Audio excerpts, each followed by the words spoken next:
আপনাদের পাশে থাকবে ইনশাআল্লাহ। আমি আপনাদের সঙ্গে অঙ্গীকার করছি, আপনারা যদি আমাদের রিকশা প্রতীককে বিজয়ী করেন, রাষ্ট্রের একটা পয়সা নিজেরা দুর্নীতি করবে না, কাউকে লুটপাট করতে দেব না ইনশাআল্লাহ। রাষ্ট্রের প্রতিটি পয়সাই পাই হিসাব করে জনগণের কল্যাণে, এলাকার উন্নয়নে আমরা ব্যয় করব এবং একটি সুখী সমৃদ্ধশালী ইনসাফের বাংলাদেশ, বৈষম্যহীন বাংলাদেশ, হাজারো শহীদের আকাঙ্ক্ষিত সেই বৈষম্যহীন বাংলাদেশ আমরা গড়ে তুলব ইনশাআল্লাহ। আমরা বাংলাদেশ খেলাফত মজলিসের জন্য আমরা স্লোগান নির্ধারণ করেছি, ধর্ম বর্ণ ভিন্ন মত, ধর্ম বর্ণ ভিন্ন মত সবার জন্য খেলাফত। আজ এক শ্রেণীর মানুষ সংখ্যালঘু ভাইদের মনের মধ্যে অযথা ভীতি এবং আতঙ্ক ছড়াবার চেষ্টা করতেছে। হিন্দু ভাইদেরকে বলি, বৌদ্ধ খ্রিস্টান ভাইদেরকে বলি, আমরা খেলাফত শুধু ইসলামের জন্য নয়, খেলাফত প্রতিটি ধর্মের মানুষের নিরাপত্তা নিশ্চিত করার ব্যবস্থা। আমি আপনাদের সঙ্গে কথা দিচ্ছি, দায়িত্ব গ্রহণ করছি। বিগত 54 বছর সংখ্যালঘুদেরকে নিয়ে মানুষ শুধু রাজনীতি করেছে। একদল মানুষ রাতের অন্ধকারে হিন্দুদের মন্দিরে, তাদের ব্যবসা প্রতিষ্ঠানে, তাদের জায়গা জমিতে রাতের অন্ধকারে হামলা চালিয়েছে, রাতের অন্ধকারে কান্নাগিনি হয়ে ছবল মেরেছে, দিনের বেলায় ওঝা হয়ে ঝাড়তে এসেছে। শুধু নাটক আর নাটক মঞ্চস্থ হয়েছে। এখন আর বাংলাদেশে নাটকের নায়িকাও নাই, নাটকও নাই। আলহামদুলিল্লাহ, 5ই আগস্টের বিপ্লবের পর এদেশের আলেম সমাজ প্রতিটি মন্দির, প্যাগোডা, গির্জাকে পাহারা দিয়ে সংখ্যালঘুদের জান মাল ইজ্জত আবরু নিরাপত্তা নিশ্চিত করেছে। আমরা বলছি, অঙ্গীকার করছি, ইসলাম বাস্তবায়িত হলে, আমরা বিজয়ী হলে সংখ্যালঘুদের অধিকারে কোন কারো হামলা করবার সুযোগ পাবে না ইনশাআল্লাহ। আপনারা নিরাপদ ভাবে দেশে বসবাস করতে পারবেন, ব্যবসা বাণিজ্য করতে পারবেন, কেউ দুর্বলতার সুযোগ নিয়ে চাঁদাবাজি করতে পারবে না, কেউ মাস্তানি করতে পারবে না, টেন্ডারবাজি করতে পারবে না। বাংলাদেশে জনতার বিজয় প্রতিষ্ঠিত হবে, জনতার সরকার কায়েম হবে, জনগণের অধিকার বাস্তবায়িত হবে ইনশাআল্লাহ।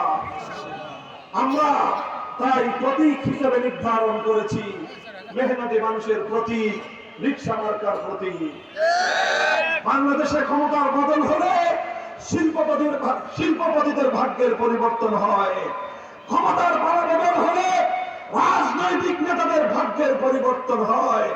রিকশাওয়ালা, ঠেলাগাড়িওয়ালা, ভ্যান চালক, নৌকার মাঝি, কৃষক, শ্রমিক, গার্মেন্টসের শ্রমিক, বিভিন্ন মিল, কলকারখানা, ফ্যাক্টরির শ্রমিকদের ভাগ্যের পরিবর্তন হয় না।